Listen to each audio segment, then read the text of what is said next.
YouTube! Welcome back to another video. I missed you so much. We have the pleasure today of talking about total daily energy expenditure, calories, macros, how all that stuff ties together. So buckle up because we're going to math class. Here's the deal. Total daily energy expenditure, TDEE. That number is essentially how much you as an individual burn in calories on a daily basis. Now, before we get into it too deeply, please understand that everything we know about calories and metabolism and all of that stuff, a lot of this science is fairly new considering the length of science in general, okay?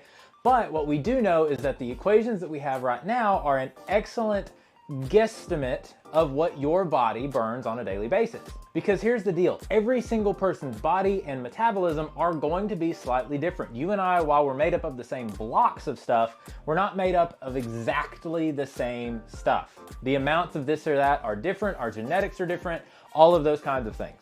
But what this equation allows us to do is kind of get a good guess and allows fitness professionals like myself to adjust based off of these guesses. They are educated guesses. I don't want to feel like we're just throwing something at a wall and hoping it sticks. It's not like that at all. It is a very well educated guess based on a study back in 1990. Back in 1990, some dude named Mifflin took some dudes and he was like, hey, let's figure out how much your body burns. And we got really, really close. So what Mifflin did is he found out their BMR, their basal metabolic rate. And essentially what that means in absolute common layman, super simplified terms, is how many calories does your body expend if you aren't doing anything.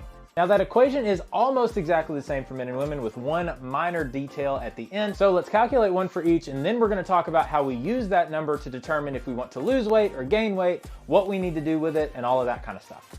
To the iPad. So in order to calculate someone's TDEE or total daily energy expenditure, we have to start with their BMR.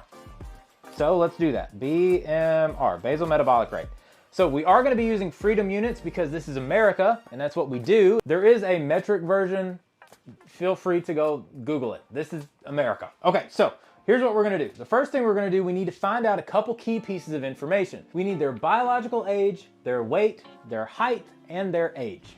So what we're going to do in this example is use me as our male example. So I am 6'2" on a good day, male, and as of this morning I weighed 212 pounds.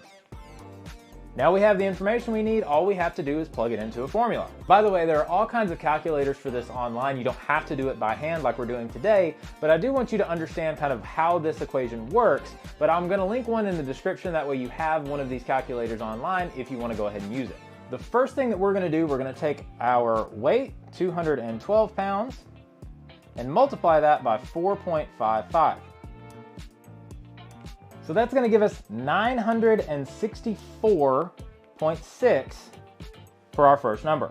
Something else, guys, with these equations, there is some rounding involved, and that is perfectly okay. Like I said in the beginning, this isn't an exact science anyway. We have no way of knowing, based on this equation, exactly how many calories to the decimal point that your body is going to burn on any given day. This is an excellent way to estimate those numbers, but don't get tied up in the super, super fine details on this, okay? After that, we need our second number. So we are going to take our height in inches. So mine would be 74 because we take this and convert it into inches, right? And then we are going to multiply that by 0.86. And that gives us 1173.64. We're going to go ahead and add those numbers together, and that's going to give us 2138.24. And we're going to take that and put it to the side. Now what we have to do is take our age and multiply that by 5. So I am 27, which gives us 135. And now we need to subtract that from the 2138 that we got earlier, which gives us 2003.24. So now comes the difference in men and women. For men, we take that 2003 and we add 5, which gives us 2008. If this were a woman, we would actually subtract 161, which would give us 1842. So all things being the same, height, weight, and age, you're looking at a difference of 166 calories between men and women. All right, so that gives us our BMR, our basal metabolic rate. That means if we don't do anything all day, we believe our bodies are going to be burning about this many calories. So now we take those numbers, and in order to get our TDEE that we talked about at the beginning of this video, we have to apply what's called an activity factor. So I carried down those numbers between the male and the female side, all other things being equal. So just to recap, this person is going to be 6'2", 212 pounds, and 27 years old. So let's talk about activity factors. With my clients, I use 5 different ones. So what are those 5 activity factors? An activity factor is an estimate on exactly how much activity you are doing throughout the day, not just exercise and sports, but generally as well. Things like your job come into consideration, those kinds of things. So I'm gonna go through the 5 activity factors that I use with my clients, and we'll kind of go from there. So the first one's going to be for a very sedentary person, someone who doesn't work out, someone who doesn't walk a lot at work, someone who doesn't do sports. Pretty much, hey, I go to work, I work a desk job, and I go home. That factor is going to be a 1.2. Then we step into a lightly active individual. So this is someone that may do some walking at work. For me, as an example, I walk a lot at work. I'm in sales. I'm walking a sales floor all the time. So maybe just that and you don't work out, or you work out, say, somewhere between 1 to 3 days a week, or some light sport activity. The exercise isn't very hard or intense, you know, things like that. For those people, we're looking at a factor of 1.35. Next, we have our moderate level of activity. So somewhere in between the 3 and 5 days of working out, fairly more intense. Maybe they have a slightly higher demanding job. You're looking at a 1.55. Then we get into the very active individual, someone who works out with a higher intensity 6 to 7 days a week. Maybe they do sport activities as well on top of that. They walk a lot at work. They have a physically demanding job. Somewhere in that realm of reality is a 1.725 activity factor. And then we have our extremely or extra active individuals. This is someone who does hard, intense physical labor at work and does workouts and does some sports. Not a lot of people fall into this category. Obviously, professional athletes and those kinds of things do. However, most people that folks like me work with and other fitness professionals do not fall into this category, but it is one that we have in case. And that extra active category is going to put us at a 1.9 activity factor. So something I do want to talk about just really quickly when it comes to this and this equation in general. So when this study was done back in 1990, it's important to note that none of the individuals that were tested for this were in the obese category. They weren't severely overweight. So something that we have learned since then is that people who are severely overweight don't necessarily fall into these categories. There are a bunch of other metabolic adaptations that those people have or have gone through that affect this equation. So it's important, while we still need to do them and use this equation to some degree, the activity factor can vary somewhere between 0.2 and 0.4 above this, strictly because of the weight that they're walking around with and other minor factors. So with that being said, if you're doing it on your own without a fitness professional to help you, sometimes adding 0.2 to this and using that if you are overweight is a good idea to get a baseline for you. So back to the equation. If you are sedentary and don't do a whole lot, you're going to multiply this number by 1.2, which is going to put us at a 2,403, technically 0.6. And for our female, that's going to put us at 2,210.4. So I'm going to go ahead and fill in the rest of these so you can see it, and I'll be right back. All right, and we are back. So I've got all of this stuff filled in here, okay? So we'll take me again as the example. I am a very active individual. I work out 5 to 7 days a week. It just depends. And so what my activity factor would be, including my walking around at work, I would put myself somewhere in this range. Something we see a lot when it comes to working with clients on something like this, we do have a tendency to maybe overestimate our activity factor a little bit. So what I would recommend that you do if you're doing this on your own, and what I do with my clients when we're going through the assessment process, is I actually take their activity factor that they say and the one underneath it and average them out. So if I was working with me as a client, which I guess I am every day, I would actually put this somewhere in the range of about 2,900.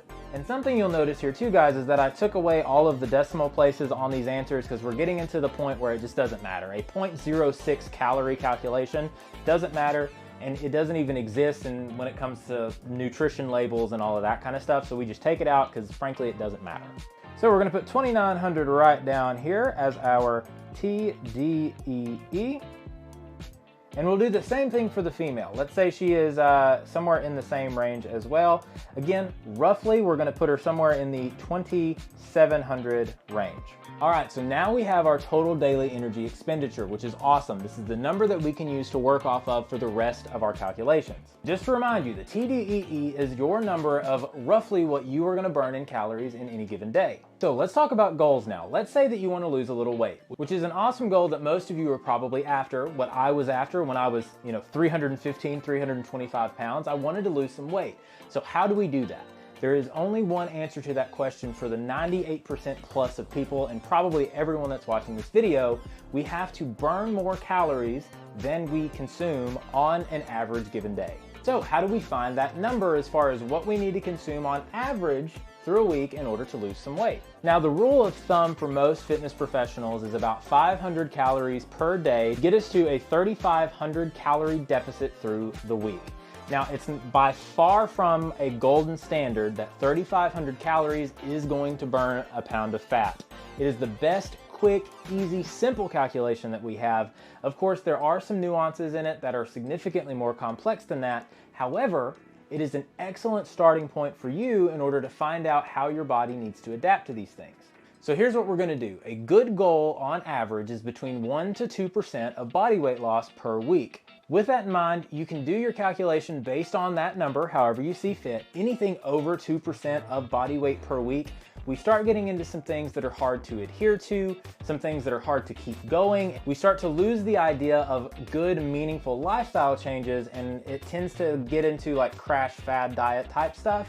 And so just keep that in mind. The number one thing when it comes to being successful in your weight loss journey is actually adherence, not amount of weight lost over a very short period of time. So what we're gonna do, we're gonna take our TDEE number and we're going to subtract 500 because that's the simplest place to start, which puts our male at 2,400 and our female at 2,200. Now that we have an idea of what we need to roughly be at per day in order to lose about a pound of weight per week, we're going to now give ourselves a range. When you give yourself a super hard number like 2,400 and you go over even a little bit, it can be really tough on your mental. If I did this for me and I see that 2,400 is about where I need to be on average on any given day in order to lose a pound of weight, I would give myself a nice range of about 2,300 to 2,500. Now I know that that range seems fairly small, but it does give you actually quite a lot of room once you get into like how much calories different things are. Maybe you want to add a serving of ranch to your salad and you don't know if you have the calories. This is plenty of room in order to kind of work that stuff in. For our female over here, I would do the same thing, about 2,100 to 2,300. So you see the idea. It's about a 100 calorie swing on either direction. And honestly, it just gives a little flexibility, which is awesome. So guys, hope this helped you out when it comes to figuring out how many calories you need to be consuming in any given day. And if you have any questions, of course, leave them in the comments down below. I do plan on covering macro splits and that kind of stuff in a future video, but for now, this is what we need to focus on. Try and calculate your total daily energy expenditure for yourself. And of course, if you want the easy to use calculator, that is down in the description. And for clients that work with me, I do all of this stuff for you. So if that is a step that you are interested in and you may want some nutrition coaching or personal training, let me know in the comments down below and I will absolutely reach out. Follow me on all the socials, like the video because it's free and it helps out a whole bunch, and subscribe to the channel for more stuff.